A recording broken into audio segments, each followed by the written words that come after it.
1 novembre, festa di tutti i santi. È il 305esimo giorno dell'inizio dell'anno, ne mancano 60 al termine. Il sole sorge alle 6:50, tramonta alle 16:58. La luna sorge alle 2:16, tramonta alle 15:40.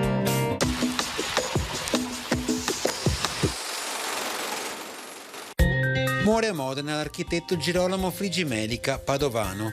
Progettò la sontuosa Villa Pisani di Stra, regina delle ville sul Brenta, la chiesa di San Gaetano a Vicenza e il palazzo Frigimelica a Rovigo. Portò anche a compimento il fastoso palazzo Pisani a Venezia, sede del Conservatorio Musicale Benedetto Marcello.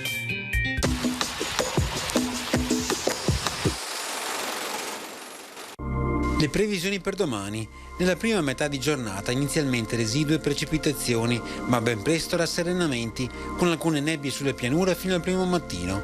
Nella seconda metà di giornata in prevalenza poco o parzialmente nuvoloso, a tratti nuvoloso con qualche altra precipitazione.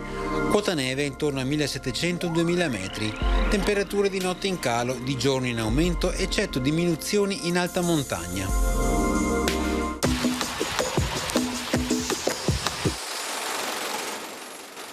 Piazzola sul Brenta si trova a poco meno di 20 km a nord-ovest di Padova.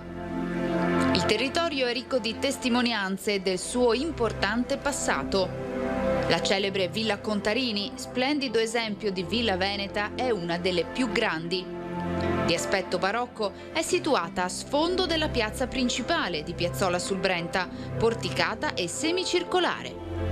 Nel 1546 Paolo e Francesco Contarini fecero costruire il corpo centrale della villa. Il nucleo, che si deve probabilmente all'architetto Andrea Palladio, fu successivamente inglobato nell'ampliamento della fine del Seicento. Oltre alle testimonianze architettoniche, di notevole interesse pure alcuni itinerari naturalistici lungo il corso del fiume Brenta, all'interno dell'area naturalistica Brenta, esempio di ambiente fluviale praticamente incontaminato con una ricca flora e fauna.